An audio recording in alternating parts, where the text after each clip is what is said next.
Inn pub is the most haunted building in Hereford, with 14 different ghosts being identified as haunting the place. The building dates from the mid-16th century, so has had some time to collect them. The most haunted room is upstairs in the painted room, which is not generally open to the public, that contains fascinating wall paintings, but also unexplained noises and footsteps. It is believed that the building was once an orphanage, and that the ghost is a little girl called Alice. More creepy is the ghost of a man in a hat who has been known to tap customers on the shoulder. An earlier inn near this spot had a more sinister reputation. Back in the 13th century, 2 merchants came to Hereford. One had been many times before, and had business contacts that he could stay with, but his friend was making his first visit, so had to find an inn. Staying in a medieval inn was not the most enjoyable of experiences, like we expect now. Tired after their journey, the 2 merchants went into the first inn they came to, by the bridge. The landlord was a great bear of a man, surly and taciturn, but that was par of the course for medieval landlords, who had to keep their rough clientele in order.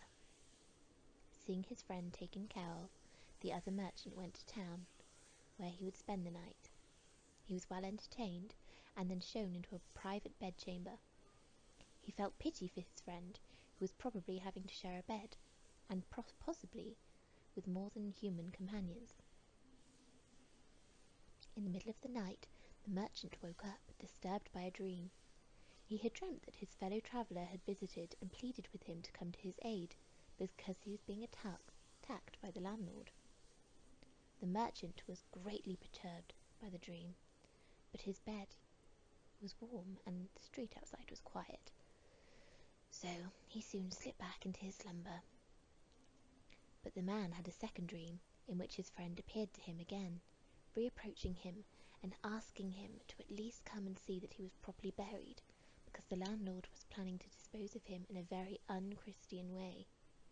Now, terribly worried by this confirmation of the original dream, the merchant got dressed and went out into the night to ascertain the truth. He immediately ran into the town watch, whose job it was to detain anyone found in the streets after dark without good reason. He could well have been spending the night in a small prison beside the castle, but he managed to persuade the man to wake up his host, who vouched for his good character. Reluctantly, the watch agreed to accompany him to the inn. When they turned into the corner into Bridge Street, they saw the figure of a landlord walking towards the bridge, carrying something over his shoulder. They let out a cry, and the man dropped his burden and tried to run off, but was quickly detained. The bundle was found to be the body of the second merchant, and although his friend had not prevented the murder, he could at least give his friend a proper Christian burial, and see that the landlord faced justice. Broad Street. At the corner of this street and West Street is the fine Georgian building of the Queen's Arms. The bar of this pub is haunted by the ghost of a man dressed in Saxon clothes. This seems strange, unless you know that this was the boundary of the old Saxon settlement. People have speculated that this might be the unfortunate defender of the town during the unsuccessful defence of 1055, who has still not come to terms with his death. The large hotel that dominates this street, the Green Dragon, is an old coaching inn, where coaches collected the mail on a daily basis. Here in 1830, when the fear of body snatchers was rife, staff became suspicious of a hamper that had been left there for delivery to an address in London. They looked inside and were horrified to find the body of an old man, clearly destined for dissection. Despite this, it is the 3rd floor that guests and staff find the most eerie. Feeling that there is a strange presence about it, though no one can define Also on this street is Hereford Museum. One of its strangest exhibits is a cursed doll believed to have been made in the late 19th century at East Street, just around the corner from the museum. It looks like a nice child's toy, but a paper found pinned to it tells a different story. The paper says, Mary Ann Ward, I act this spell upon you from my whole heart, wishing you never to rest, nor eat, nor sleep for the rest part of your life. I hope that your flesh will waste away, and I hope that you will never spend another penny that I ought to have. I wish this from my whole heart. The reasons for this curse and its effects on the unfortunate Mary Ann Ward are not known, but it does give us an authentic voice from this period and shows us what people wished upon each other when feelings ran high. Also in the museum, and also from the 19th century, is a small block of wood shaped like a coffin, which some people believe is haunted. Inside is a human finger pinned down by the coffin by a nail. It was found at a house in Woolhope, and as soon as it was discovered, mysterious things began to happen. A woman in the house was almost killed when an entire window fell from her from 3 stories high, and then her daughter became very ill. Blaming the discovery of the coffin for these occurrences, the woman donated it to the museum. While considering what to do with the coffin, the curator kept it in her office. Then, one day, her husband and her were involved in a very serious car accident. The coffin was quickly moved to a display case, and no further spooky goings-on have been recorded. In Church Street, the Lichfield vaults are haunted by a mischievous spirit that moves barrels and hides in objects, even making beer mats fly into the air. It is probably more of a poltergeist than an actual spirit. Some people find its antics endearing, while others are very freaked out by it. The County Hospital. This site was, until the 1930s, the city's slaughterhouse, which stood where the front of the entrance and the car park are now. Muffled voices have been heard at this spot, but, upon investigation, no one has been there. Door, Kenwater and Lug wards seem to have a particular reputation, with some staff refusing to go past them alone at nights. Patients seem to be mostly unaffected, but staff, resting during the night shift, have found blankets ripped off them as they lay in bed. In the building of the new hospital, 4 workmen were killed in an accident at the spot where the Lug ward now stands. In Ine Street, the Horse and Groom pub has a very lively ghost who delights in patting ladies' bottoms. A heavy object has also been heard being dragged across the room upstairs. In Gwyn Street, a ghostly female figure has been seen walking along the road near the cathedral. This inadvertently has been identified as Nell Gwyn, who, tradition states, was born on this street in around 1650, when it was known as Pipe Lane, and was something of a slum. With the same inevitability, the ghost of a cavalier-like figure seen riding down the street has been identified as none other than Charles II. Though what this pair are doing haunting the street, which the king never visited and Nell did not return to once her mother had taken her to London as a toddler, is a mystery. In Hightown, the most prominent building on the square is the Old House. now standing alone, but was once part of a string of half-timbered buildings called Butcher's Row. The upstairs rooms have a particularly eerie feel, and the staff have reported that the curtains and the four-poster beds in the main bedrooms have closed of their own accord, and the bed in the smaller bedroom has unmade itself. Across the square is an apparently modern shop selling computer games, although the shell of this building actually dates to the 18th century. It also seems particularly troubled by spirits, with objects going missing and then being found in unexpected places, with noises and footsteps occurring upstairs when no one is there. There are stories of men that have hanged themselves from the upstairs bedrooms, which may account from the noises. Additionally, this building was also used as an orphanage, and a young girl who died here also haunts the place. Various other shops nearby have been reported to be haunted by monks.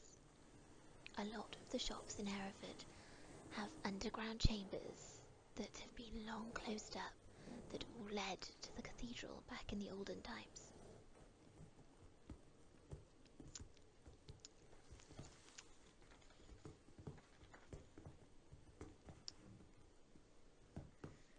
The Vicky Bridge.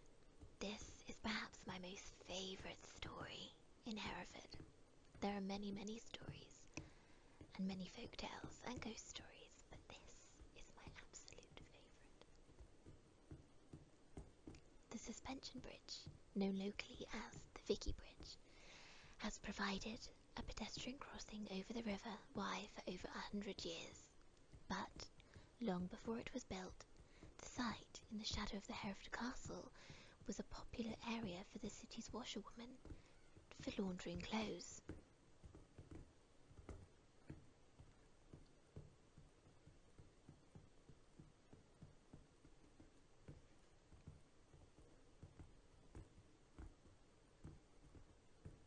This was a grim profession, because not only did you spend many hours up to your knees in the cold river, but the coarse soap blistered your arms, hands and legs. Still, there was the advantage of being a communal activity where the gossip could be shared and the characters of the peoples whose linen they were washing were frankly discussed. One evening, one washerwoman found herself alone on the riverbank, the others having finished for the day. Hurrying to complete her task, she was careless, and too late noticed that her expensive block of soap had been caught by the river and was being carried away. She rushed to retrieve it, but in her haste stepped into deep water and was swept off by the current. She thrashed about, but there was no one around her to hear her cries, and all of the thrashing only took her further from the bank. She then felt herself being grabbed by a strong pair of arms. For a moment, she thought she was saved, but then she realized that she was not being taken back to the bank, but farther along the river. The rest of the journey passed almost like a dream, but, coming to her senses, she found herself in a huge underground cavern, populated by creatures that looked almost human, but were much thinner and taller than her own folk. The male creature who'd taken her now approached, bowed low, and explained to her that he was the lord of the people she could see. His wife had recently given birth to a child, and they prized a human nurse above all others. He promised her that she would be well taken care of, and after the child was weaned, she would be returned to her own people. She would be brought her own food, and he warned her that on no account must she eat any of their food. Not having much choice in the matter, she set to work as a nursemaid, and found that being a nurse to a fairy child was much easier than being a washerwoman in the world of men. One day, as she was taking the remains of some eel pie, which was a delicacy her mistress was particularly fond of, back to the kitchens, something went into her right eye, and without thinking, her hand went up to it. and she accidentally rubbed some of the grease from the eel pie into her eye. After about a year, the baby was weaned. She was thanked for her services and taken back to the riverbank where she had fallen in. Her reappearance caused a great stir in the city, for several human years have passed since her disappearance, and it had been assumed that she had drowned, and her husband had remarried. It was naturally assumed that she was a ghost, and many people were very fearful of her. However, the local gentry were quite excited about having their clothes washed by someone that was either a ghost or had been a nurse to a fairy, so she proposed. One Wednesday, it was market day in Hereford, on the site that is now Castle Street, where the market was then.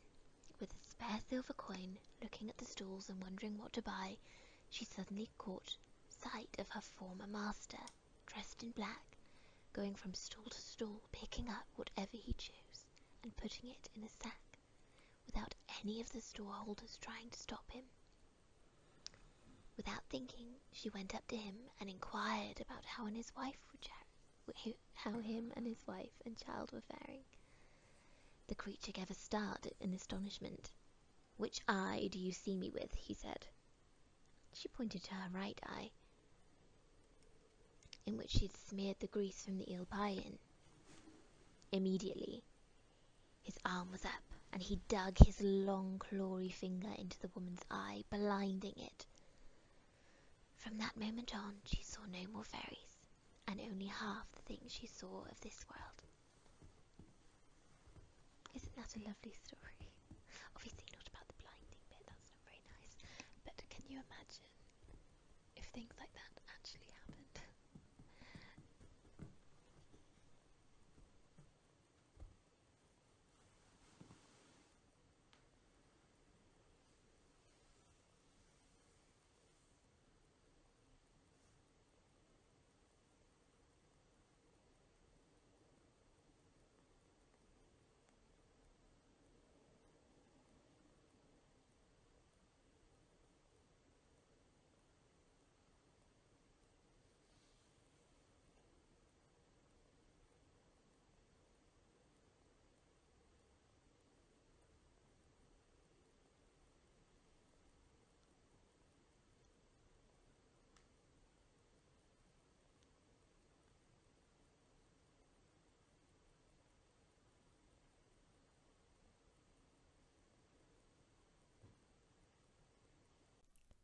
Right, everyone, I must wrap it up there, unfortunately, because my daughter has just woken up.